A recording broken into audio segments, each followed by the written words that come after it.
Today's Friday, isn't it? 然后，从下个礼拜开始，我们 From next week onwards, 将 we will resume our classes on the BIMALA-KRITI Sutra, as well as starting new classes on 讲一下那个 Sigalavoda Sutra.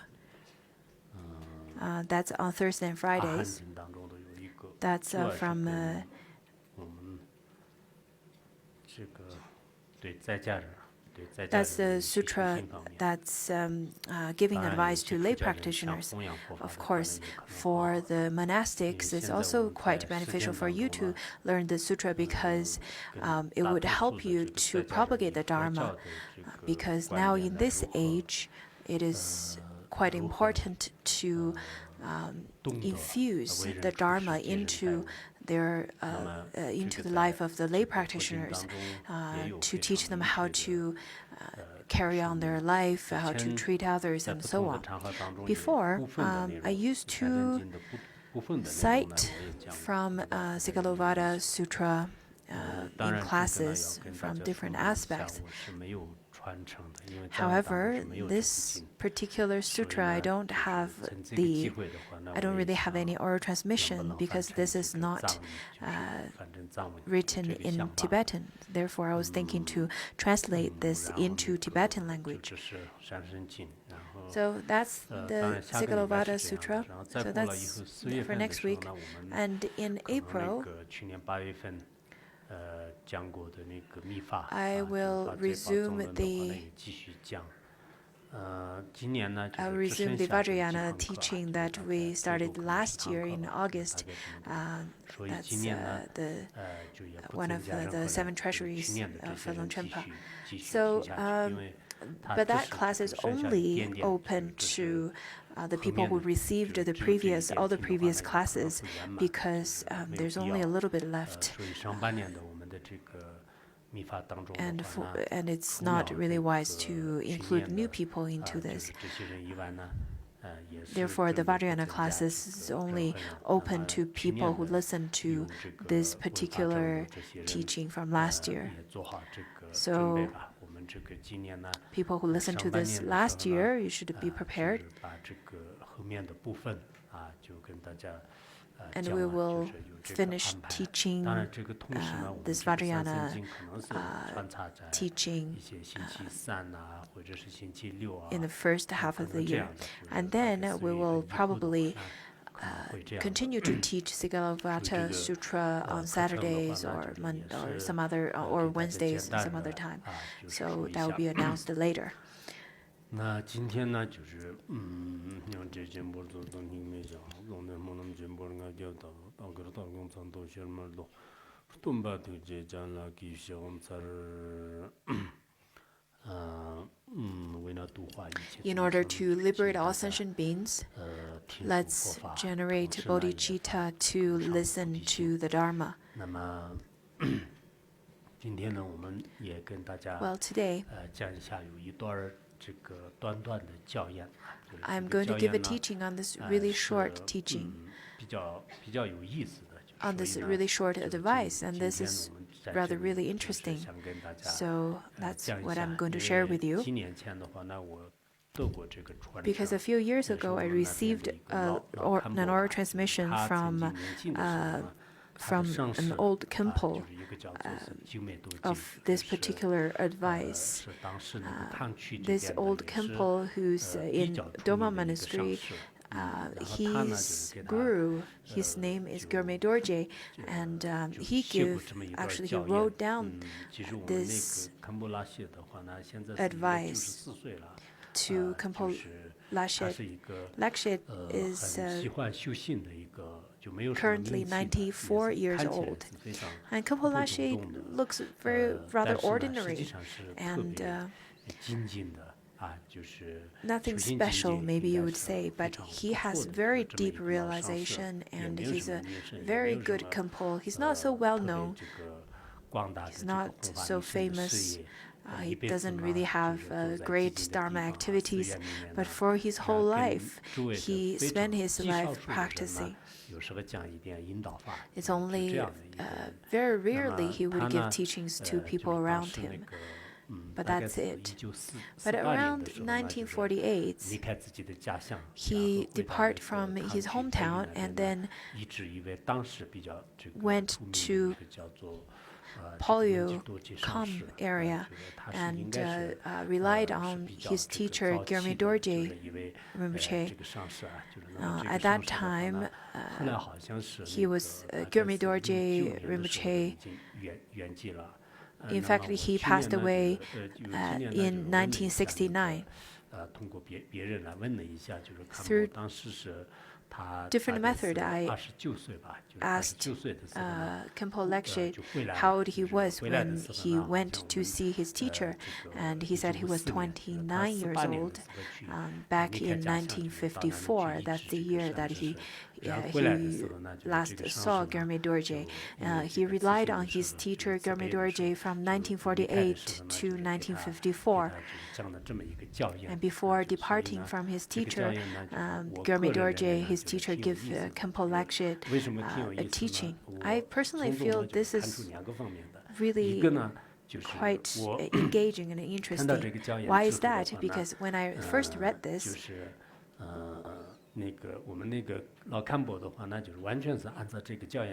I realized the old Khenpo Lecce practiced exactly according to this piece of advice that his teacher gave him.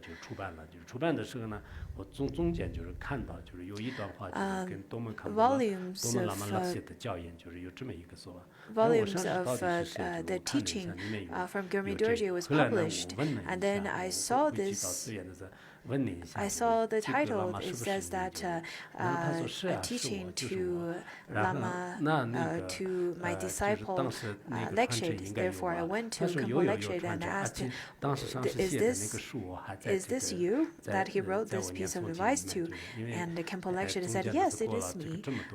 And then I asked him whether he has the oral transmission. He said, "Not only I got the oral transmission, I also has this handwritten letter from Gyurme Dorje Rinpoche." He kept it for 60 years, especially during the time of Cultural Revolution, where it was so turbulent, and at the period of time when keeping any religious artifacts are not allowed, or could be quite dangerous, rather. So on one hand, this is really close to him, and on the other hand, he kept all these teachings into his heart for his whole life. He even made a small statue of his teacher, and all of these really brought me quite interested to this whole story.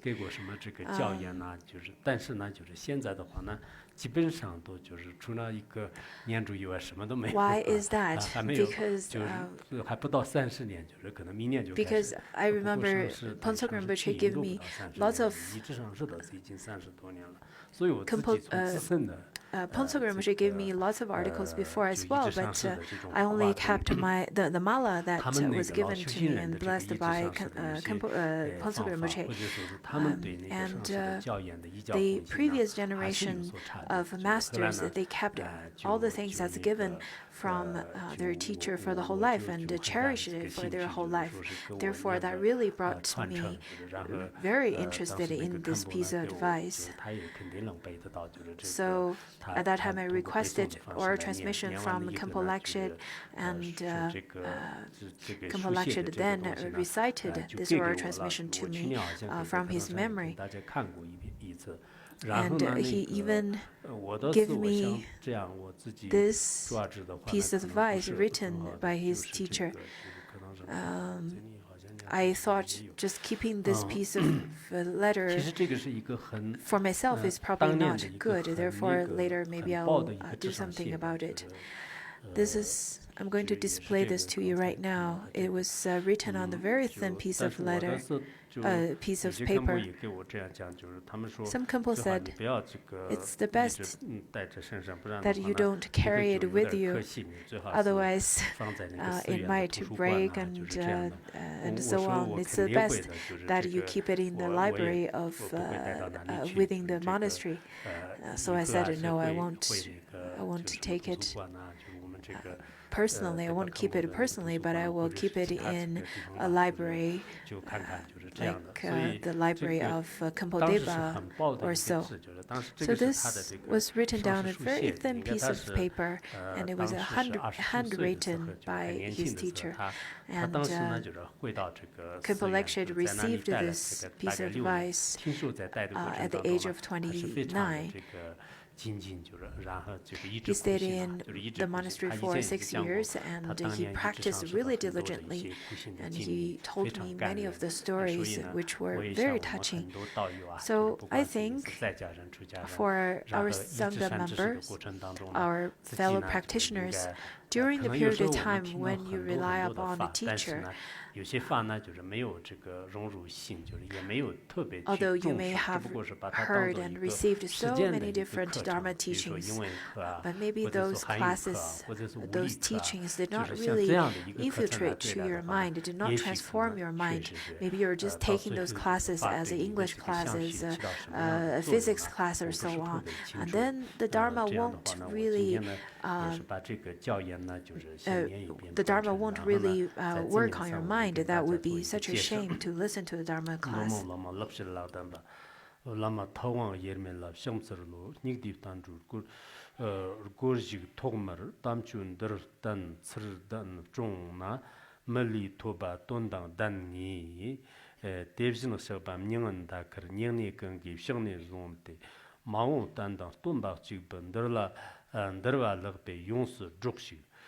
Sonter dom lava tsirvjin chomzod rnam kerge zo chechon jib deyang randut yirshit mayan monjig semke season garchi sang zam wonj de jiken tsawa tagma tamsig ragle shir chondum yarber mando dongsum garmet nyams lenzer rnamni jongle son tar ngim zod wenrer tembe kelen shir tar Ranjin Vermet Lelo Mafshid Chugan Nyambo Ata Yoki Yansang Lamia Wang Chat Parchir Tofter Jumet Nyamlen Corner Moki Surnder Sexi Loch Tod Ayanrik Zonji Damzap Dala Zondang Devshi Flua Medni Skaps Nyamle Wondun Chetan Kunde Russian Nyamgit Lamkir Ranyam Jarte Shiki Ranyam Gershi Kilap Zonzo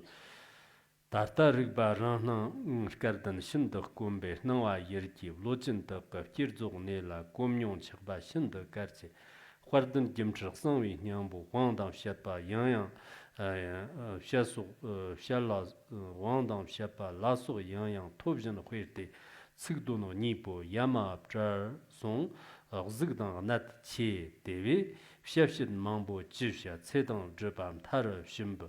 Shmonum Zambum, Samjir Tangin, Dirter Gujim, Domon Lama, Lakshi Rezig, Rayer, Peverko, Yerme Dorje, Priba Gego.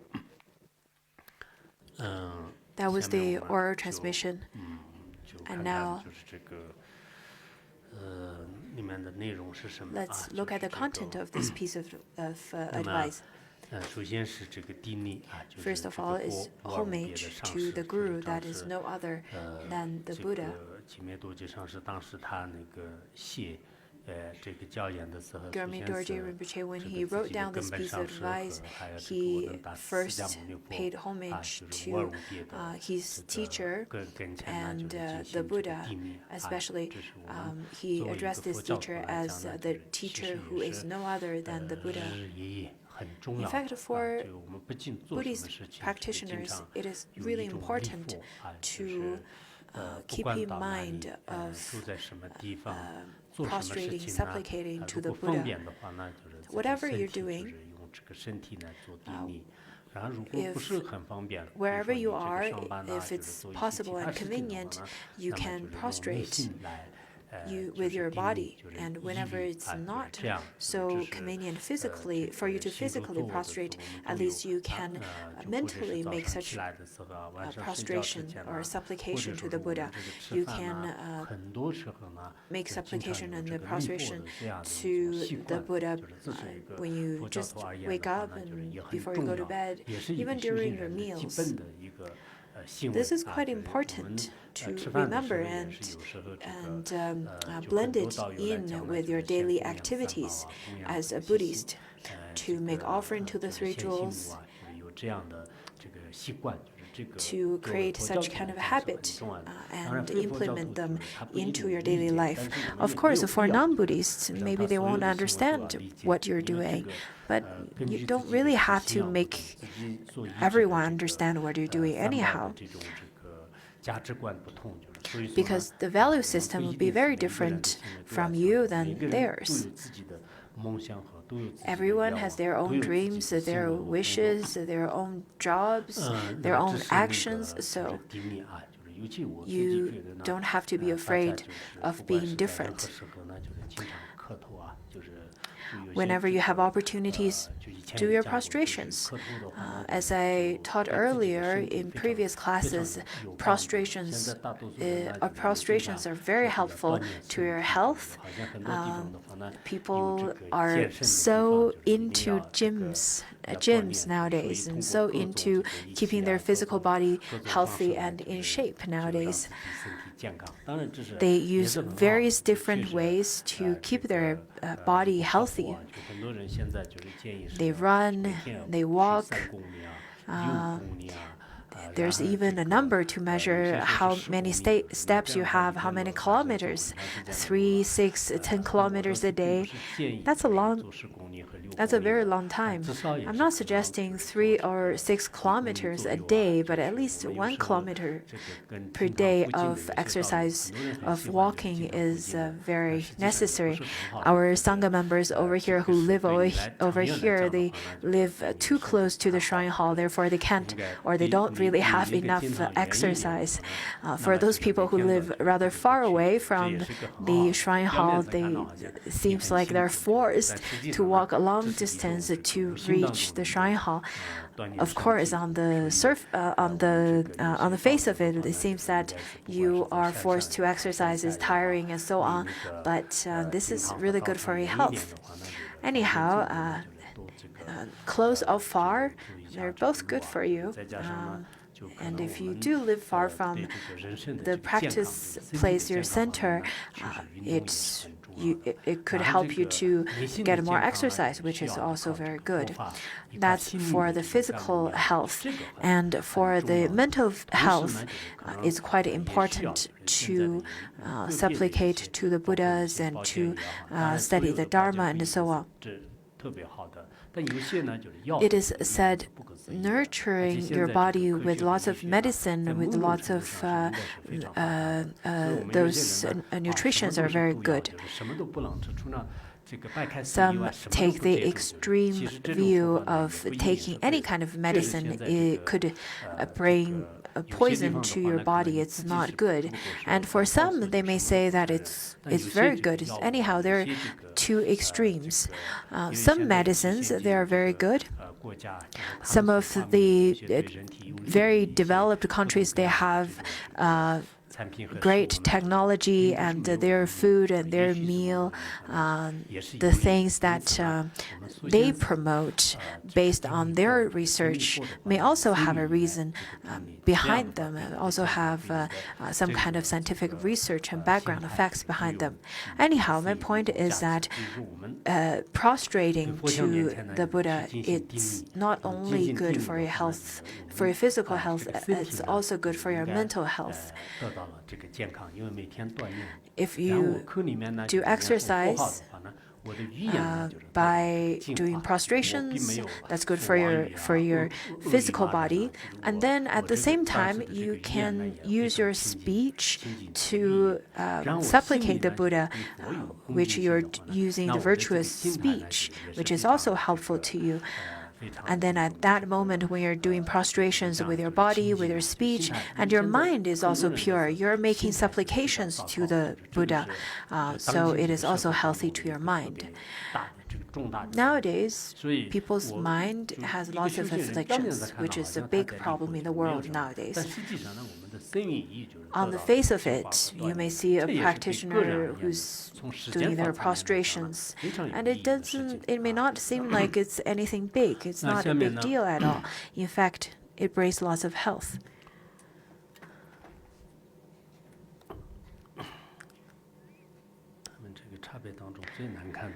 They finally kept the most ugly cup for me.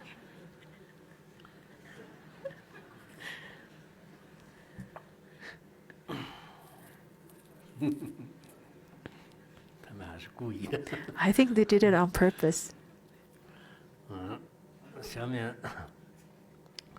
The teachings given by Khenpo Sodargye seems very similar to the Song of Victory written by Phuntsok Rinpoche. It includes the parts of Maha'ati, the view of Maha'ati, the practice, and the conduct and ethics. Well, it's a little bit different on the ethics aspect, but we'll see. So, the first it says that now this fortunate one who enters the path of Buddha in this dark age, first keep the vows proper.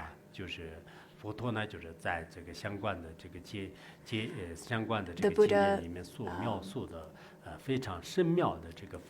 described that the most important aspect of keeping the Dharma is to take the pratimoksha vow, the personal liberation vow.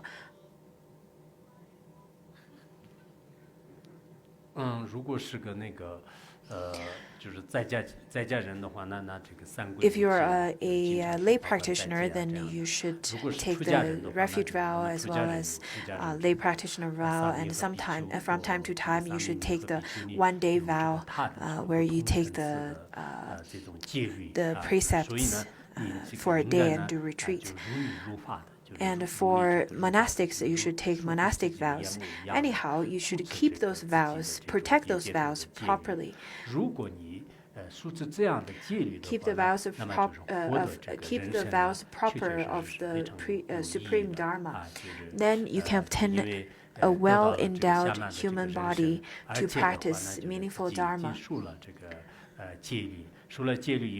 Especially now you've upheld such vows, observed such vows, and protect these vows.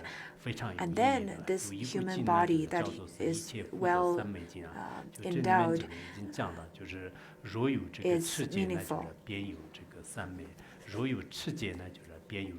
It is stated in the Sutra of Samadhi that gathers all merit. It says that maintaining pure precepts leads to Samadhi. Maintaining pure precepts leads to prajna, wisdom. Maintaining pure precepts leads to liberation.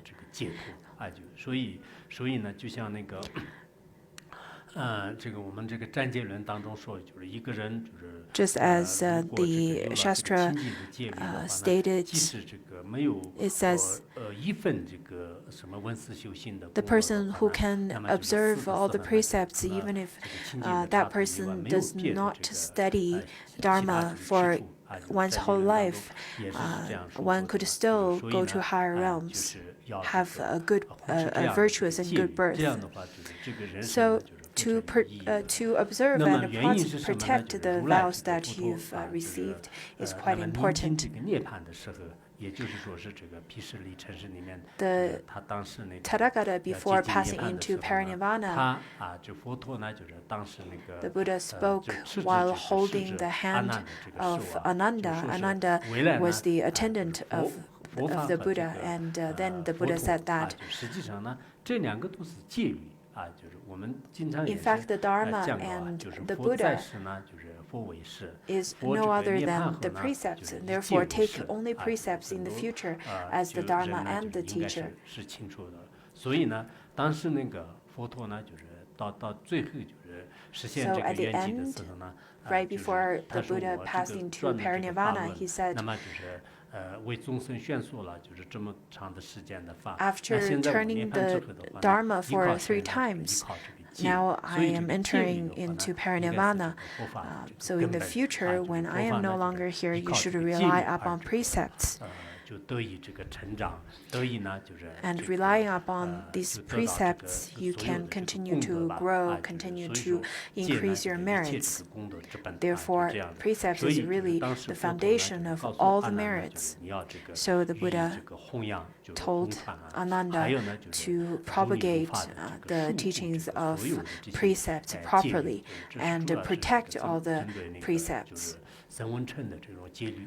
Keep this teaching in heart and follow it. Of course, this is the part that's taught to Theravada or Shravakas. That's for monastics, and for lay practitioners, you can also take lay practitioner vows. And once you receive those vows, you should keep them and protect them as well. If you don't have, or if you have not observed any vows at all, or protected any of the vows you've taken, then it is hard for you to be reborn into higher realm.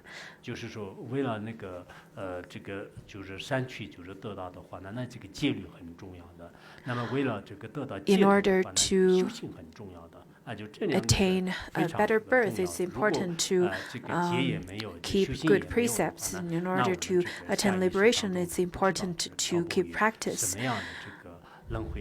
Without precept, without practice, you would never know where you would be in your next lifetime. So as practitioner, in your own mind stream, you should keep your precepts. In this dark age, especially in such an age where there are so many smartphones and AI technology and so on, it could be very distracting for beginners to keep their precepts. But you see that for people who had good merits to maintain their pure precepts, could still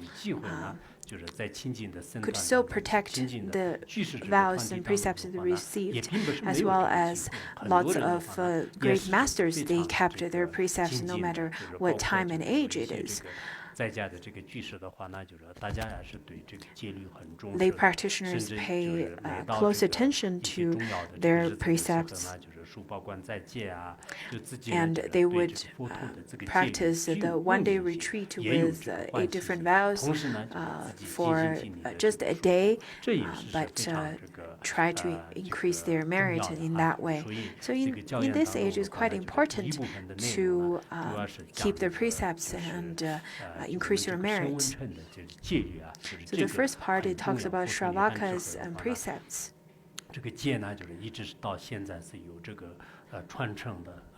The precepts until now has a lineage all the way from the Buddha, the time of the Buddha. In Larangar, Phuntsok Rinpoche stated that the Larangar should make sure that our motto is to keep pure precepts, to be harmonious within the Sangha, to benefit sentient beings, to keep studying and practice. This is the most important. And now the second part, it talks about how to generate bodhicitta, or another way of saying this is to maintain bodhisattva's vow. Practice virtuous deeds, regardless big and small.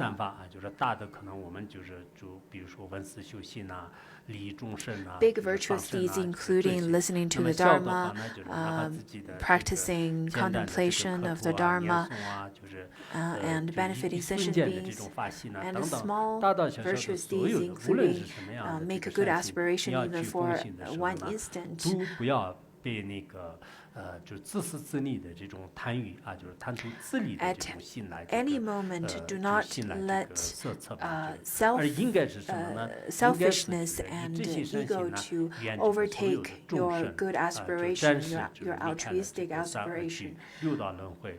获得 Always 了这 aspire 个 for the 三趣的 sentient 这种 beings, 这个什 make 么 aspiration 暂时呢就 to 是 liberate 离开 sentient 三而 beings 去获 to 得三趣 depart 的 from 三趣的 samsara, 这种 or 这个 to 功 be 德，究 reborn 竟 in 呢就是 higher 让他们就是 realms, 真的圆满 to 菩提的 have 过位， the 这样的一种 merits 这 to 个 be 菩 able 提 to 心来 reborn 这 in 个色 higher, 字， higher 也就是这 realms. 个菩提心呢有这个圆 At 菩 any 提心， moment, 就是 you 让 should 就发愿就 keep 是 that 让 kind 众 of 生 good 就是获得解 aspiration 脱的。然后心菩提心呢，不但是发愿在这个 without 自己的实际 clinging 行 onto 动当 personal 中真正去 personal goals 利益 and 这些 personal 众生。 gains. You 那么以 always have 这 this 样的发 altruistic 心来这个色策呢， aspiration 就 to 是这 help 是 all 非 sentient 常 beings, and the 非常 key 的 of 这个重要 actions and 啊，就是这 aspiration 个 is 以 to 这样的 adjust the 这个 mind with 发心为这 bodhicitta. 个色策呢，就是是 So 必 with 要的。 this 所以 kind 这是 of aspiration, "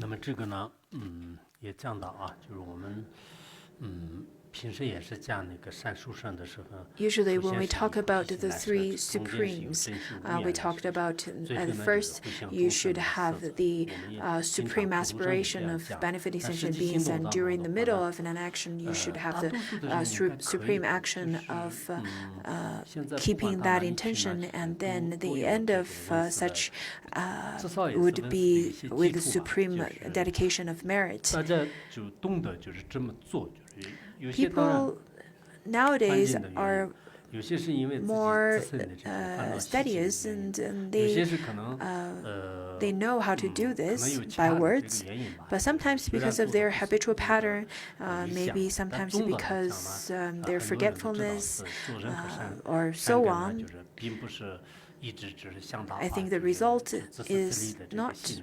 自私自 as 利的心呢，当然我们作为一个凡夫人，也不可能是 is 没 not 有， as 就是只 one 要凡夫 wishes 人的话 to 呢，他肯定 to 会 be 有 able to 的。 attain, 但是呢，我 but 们有时候 at 是 least 继续 that's 为一 something that 切 you know by 不断 by 的这 your 个 heart. 去改造，不断的去。 So 去 with that 就 in your 重 mind, 新 you 发 should 现，就是 continue 以这样的方 to 式来，就一直在 aspire 训练， again 一直 and 在 again 学习。 and 这样 train 的话呢， yourself 那么 to 就是 get 这种 used to 这个 this 心 kind 呢， of 就是叫做 mentality, 这个菩提心吧，啊，就 and 是这 until 个菩提心。 刚 you 开始是 have 无为 this 的菩提心， steady 后来呢就是变成无为的菩 aspiration 提心。 of 后面呢就是自 bodhicitta. 然 At 自自然 first, 然 this kind 的， of 然后 bodhicitta 就自 is 己一做 rather 善事的 it 时候 it 呢， needs a lot 哦， of 这是 effort 这 to 是我 generate 为 such a 众生做 bodhicitta. 做， You 这 need 样 to 时间长了以后， really try 其 very 实要 hard, but 长 later 期的 on 训 it 练，不 becomes 是 very 不是 natural. 一天两天。 Of 我 course, 们 it 有 doesn't 些 take just 有 1 or 些 2 修行人 days, 呢， it 好 takes a 像 long period 一 of 直把 time. 这个修 Some 行 of 的 our 结果呢，就是 practitioners, 特别的去 they pay 特 too 别 much 的 attention 在意，就 to 是很短的 the 时间当 end 中要想 result 得到这个 of 立竿见影的作用。 practice. 那有些时 They 候也 want 不 the 要特 practice 别 to work 特别的去 right 那么 away. 那么，因为我们 But let's 任何一个结 not 果 be 呢，就是其 so 实它还是 goal 有一种 orientated, 因缘，就是这种 because 因 any 缘 kind 呢， of 不 goal 是 and 那么你所 results 想象的那么 only 的这个快。 appear 所以 with 说呢， proper 就是要 cause 以这 and 个菩提心来 conditions. 这个 So you 色 need 策 that 尽 conditions 量的， for the 就是 ripened 断除 fruition 这个毒药般 of 的 the 那种 goal. 自私的这个心啊。 But 其实 at 这些 least 教 what 练 you 呢， should do is 怎么 try 讲 to 就是很 eradicate 多都 the 就是可能比较 selfishness 相通吧，就是这些 that 大 is 乘的那个 poisonous 教 to 练，就是 your 他们 mind 自己的 stream. 修行也是这样 Therefore, 的。 I think reading this kind of words and advice from the great masters is quite important. 那么这是怎么讲的？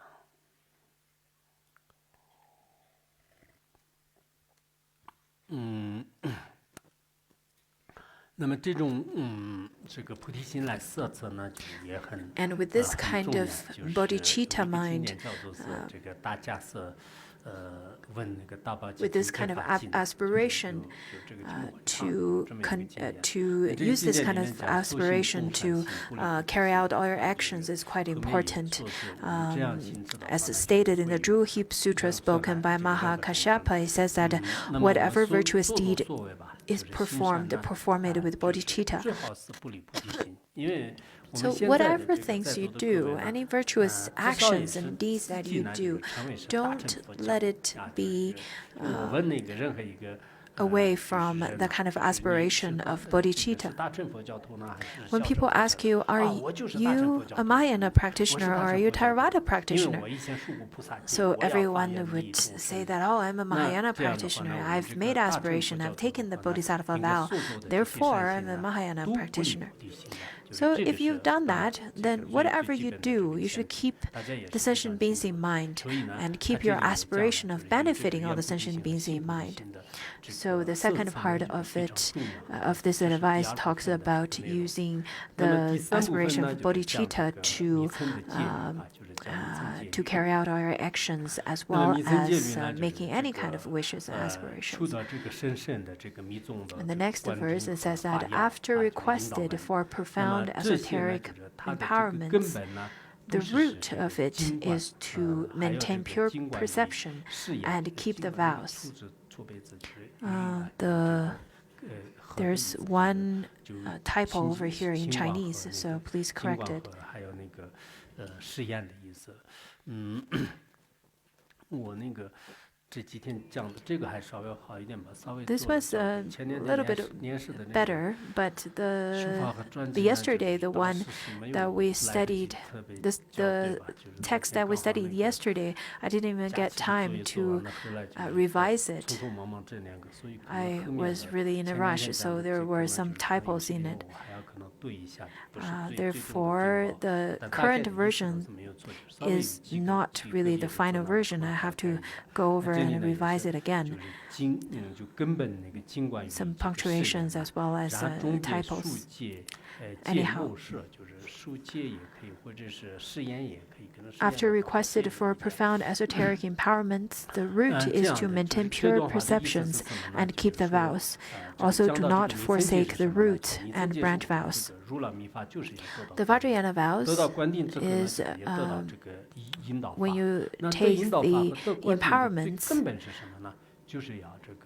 And what's the key of keeping? What's the key of practice after you received empowerments and instructions? The key is to maintain pure perceptions and keep the vows. Pure perception means that the five skandhas, the four elements, they're all pure perceptions. They're all pure to start with. So lots of people, when they say that, lots of people have a wrong view of what pure perception is. They would say that let's not say anything bad about it because everything's pure. That's not a pure perception. As stated in the Illuminous Essence, it says that everything by nature is pure. And once you realize that, that is the pure perception. This is the key of Vajrayana, just as how in Mahayana the key is to have the mind of helping, of benefiting sentient beings. The key of Theravada is to be away from afflictions. And the ones who study Madhyamika, the key is to understand all phenomena is empty. So the Vajrayana key is to have pure perception and keep the vows. And in terms of the vows, there are two aspects. One is the root vows, and the other one is branch vows. Or the two categories of vows. One is root and the other one is branch. In the text of perfect conduct, there are certainly three vows. It is stated those root vows and branch vows. The root vows in Vajrayana